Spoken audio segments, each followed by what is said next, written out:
particular cooler, a big cooler that contained many meat, and to account for how many halves of a particular brand of cow that they had. So she said, I better go do this before the close of the day because the boss is going to be looking for that number in the morning.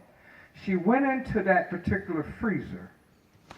She did the counting, and then she tried to come back out, but the door was jammed. It would not open.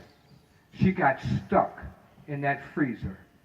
Now, most people were already changing clothes in the locker room, heading out the front door at 5 o'clock. She was scared because, you know, you can't stay in freezing sub-below temperatures long and continue to live. She was in there for over an hour and 20 minutes.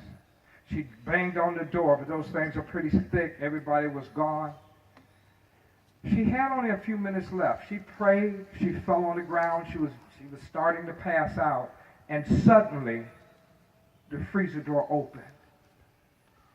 It was the security guard who was always sitting at the front of the building, checking people in when they come in.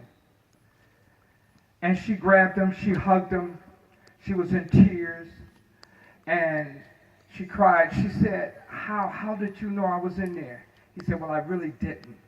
I didn't know. He said, I noticed one thing at 5 o'clock. He said, you know, most people who come in here, they look at me like I'm nobody. Security guard, they don't even say hi. And I have frowns on their face. Some just aren't early morning person, but they act like I'm nobody because I'm just security. He said, the one thing, though, when you come in every morning, you always say, how you doing? You have something bright to say. And when you leave, and I noticed that you just didn't leave because I didn't hear that encouraging, cheerful word. And I went looking for you. And she said, oh, thank you, thank you. He said, well, I can tell you this. I guess it's simple to say. Your kindness really saved you. Your kindness really saved you. We want to focus a little bit on kindness, because I know when we talk to people, and maybe you might know, how many think people in your community, in your neighborhood, in your world could be a little more kind to each other? Do you think so? Oh, when a relationship change, you okay? Good. Now I'm going to tell you about a particular real survey. How many countries are there? One scout. How many countries are there in the world, if you know? Some of you sociology buffs there. How many? 115. A little more than that. Oh, quite a bit more. Yes. 168. A little more than that. Yes. 195. There are 195 countries in our world. A group of sociologists took a survey in all 195 countries, and they asked two questions. Here's the first question they asked. And to list, well, they had a number, they had characters. They asked, in a relationship, a friendship, or a special relationship, what is the number one thing you look for in that person? Take some guess. What is the number one thing you would look for in a person that you would want to be your friend or someone really special to you, an adult? You know what I mean? It could be a spouse. What's the number one thing, characteristic, that's important to you? Yes. Understanding. Yes. Who? Kindness. Okay. Anybody else? Yes. Personality. What kind of personality? Because you can get all kind of personality. People got personality. Huh? A good personality. Okay, kind of a joyful personality. Anybody else? Yes. Friendliness. Okay, can I tell you what the number one characteristic came out of all of the people they surveyed in those 195 countries? It is the 7th scout law that young man said back there. Kindness. Not generosity. I know, not funny, not humorous. Yeah, understanding. But, you know, you're going to have all that from a kind person.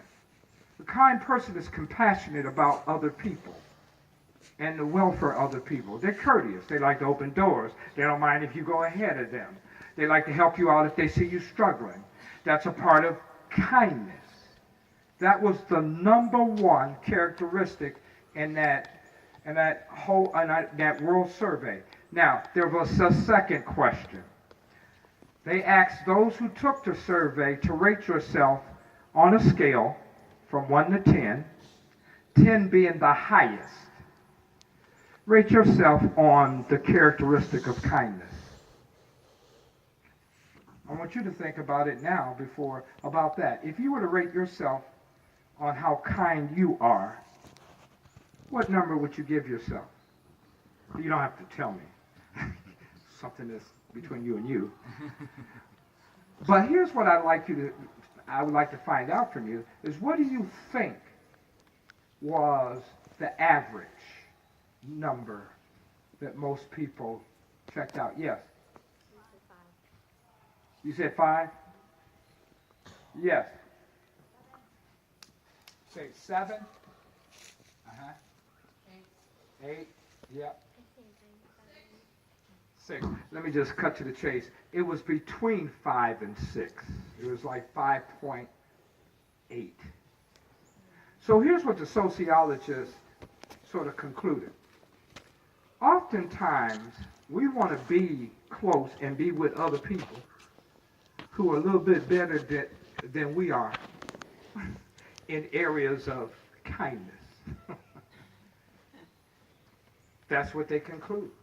Sometimes it's true. Sometimes we want other people to be a little bit better than we are. And I share that story with you to get to this simple story. Can we have a little fun? Let's have a little fun. Just trust me on this. It's going to sound weird at first. Turn to the person next to you and do like this.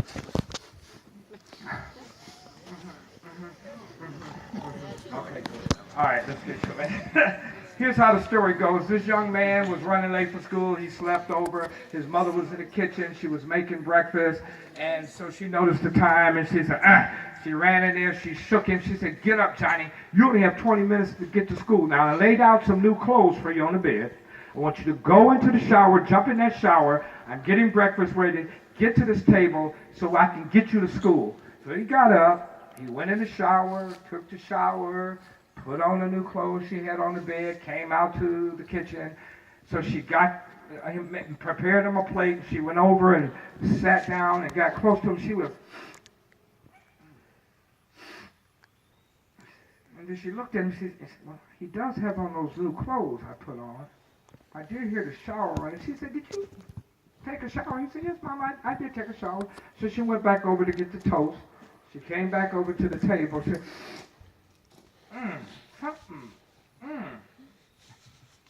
But she couldn't figure it out. And she asked him the key question. "Johnny, did you change your underwear?" Now, look at somebody and ask them, "Did you change your underwear? Did you change it?" Did you? Now, underwear means something different in this story. However, it is the third or fourth day. It might be a valid question here, but we're not going to go there.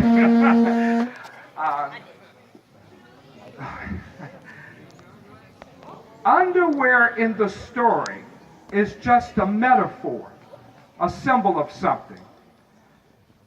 I know a lot of us, we like to clean it up on the outside, dress it up on the outside, take it wherever it needs to go in the public. But on the inside is who we are. And the emphasis in the story is we need to take care daily our inward attitudes, because that's who we are.